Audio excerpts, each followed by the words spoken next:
Hello viewers, আসসালামু আলাইকুম। Welcome back to my channel. কেমন আছেন সবাই? আশা করছি যে যেখানে আছেন আল্লাহর অশেষ রহমতে ভালো আছেন। আমিও আলহামদুলিল্লাহ পরিবারের সকলকে নিয়ে ভালো আছি। আজকে আপনাদের সাথে একদম ভিন্নধর্মী একটি রেসিপি শেয়ার করব। যেহেতু সবসময় আমরা হয়তো কলিজা ভুনা খাই অথবা ফ্যাপসা ভুনা খাই। আমি আজকে আপনাদের সাথে শেয়ার করছি কলিজা এবং ফ্যাপসা দুটো মিলিয়েই ভুনা করেছি, তাও আবার অল্প একটু আলু দিয়ে। আর সেটি আজকে আপনাদের সাথে শেয়ার করতে যাচ্ছি। আশা করছি সবার কাছে অনেক বেশি ভালো লাগবে। তো প্রথমে চুলাতে আমি একটি প্যান বসিয়ে এখন আমি এর মধ্যে হাফ কাপের মতো তেল দিয়ে দিলাম।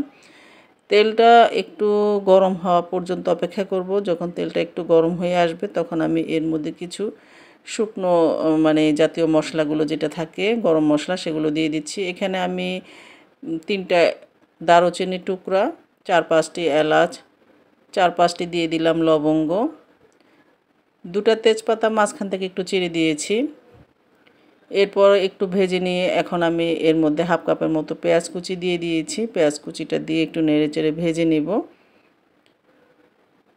পেঁয়াজ কুচিটা যখন একটু সফট হয়ে আসবে তখন আমি এর মধ্যে দিয়ে দিচ্ছি 1 টেবিল চামচ পরিমাণ আদা রসুন পেস্ট।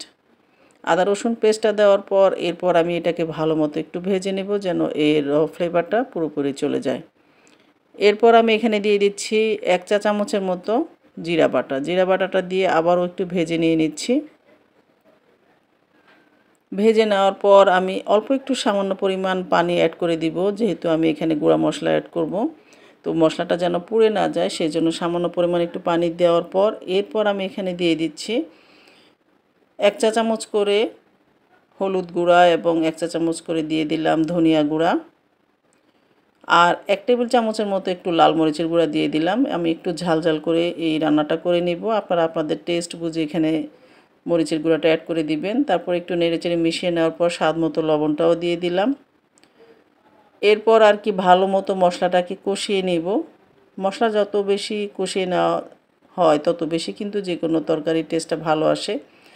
এখানে আমি 1 কেজি পরিমাণ কলিজা এবং ফ্যাপসা দুটো মিলিয়ে আমি নিয়েছি। সবসময় একই রকম কলিজা ভুনা অথবা একই রকম ফ্যাপসা ভুনা খেতে কিন্তু একটু ভালো লাগে না। তো আমি দুটো মিলিয়ে নিয়েছি। এরকম ছোট ছোট টুকরো করে আমি এটাকে ধুয়ে পরিষ্কার করে নিয়ে এখন আমি এই মশলার মধ্যে এটাকে অ্যাড করে দিয়ে দিলাম। দিয়ে আর এরপর আর কি ভালো মতো এটাকে নেড়েচেড়ে কষিয়ে নিয়ে নেব। এখন আমি চুলার আঁচটাকে মিডিয়ামে রেখে এখন ঢাকনা দিয়ে এটাকে ঢেকে রেখে দেব। এর থেকে নিজস্ব একটা পানি বেরিয়ে আসবে, সেটার মধ্যে আমি এটাকে ভালো মতো কষিয়ে নিব। অলমোস্ট আমার এখান থেকে কিন্তু অনেকটাই পানি বেরিয়ে এসেছে। আমি 5-7 মিনিটের মতো এটাকে কষিয়ে নিয়েছি। তো এটাকে আমি আরও একটু সিদ্ধ হতে দেব। এর জন্য আমি এখানে প্রায় 1 কাপের চেয়ে একটু বেশি পরিমাণে পানি দিয়ে দিলাম যেন এটা আরও ভালো মতো একটু সিদ্ধ হয়ে যায়। তারপরে নেড়েচেড়ে মিশিয়ে নিয়ে ঢাকনা দিয়ে ঢেকে রেখে দিব। তো যখন এরকম পানিটা পুরোপুরি টেনে আসবে, মানে মশলার সাথে ফ্যাপসা এবং কলিজাটা ভালো মতো ভুনা হয়ে যাবে, তখন আমি এখানে ছোট ছোট সাইজের 3টা আলু আমি এরকম মাঝখান থেকে জাস্ট 2 টুকরো করে নিয়েছি, সেগুলো দিয়ে দিলাম ধুয়ে পরিষ্কার করে। তারপর আবার মশলার সাথে এটাকে কষিয়ে নিয়ে নিব। ঢাকনা দিয়ে এটাকে আমি আরও 5 মিনিটের মতো কষিয়ে নিব। তো এই যে দেখতে পাচ্ছেন ভালো মতো কিন্তু এটাকে আমি কষিয়ে নিয়েছি, পুরোপুরি পানিটাও কিন্তু টেনে গিয়েছে। এখন আমি এখানে পরিমাণ মতো ঝোল অ্যাড করে দিব। মানে এখানে কলিজা এবং ফ্যাপসাটা সিদ্ধ হতে এবং আলু যেহেতু আলুও দিয়েছি সেগুলো সিদ্ধ হতে যতটুকু পানি প্রয়োজন আমি ততটুকু দিয়ে দিয়েছি। এখন নেড়েচেড়ে ঢাকনা দিয়ে এটাকে ঢেকে রেখে দিয়েছি। আমি এর মধ্যে আরও 2 বার নেড়ে দিয়েছি। আর এই যে দেখতে পাচ্ছেন এটা কিন্তু অলমোস্ট আমার একদম লাস্টের দিকে হয়ে যাচ্ছে।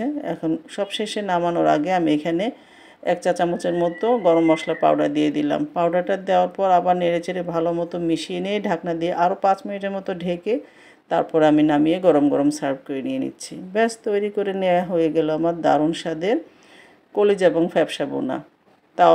তাও আবার আমি আলু দিয়ে এটা করেছি। আশা করছি আমার আজকের এই রেসিপিটি সবার কাছে অনেক বেশি ভালো লাগবে। এটা আপনারা গরম গরম ভাতের সাথে অথবা রুটি পরোটার সাথে সার্ভ করে নিয়ে নিতে পারেন।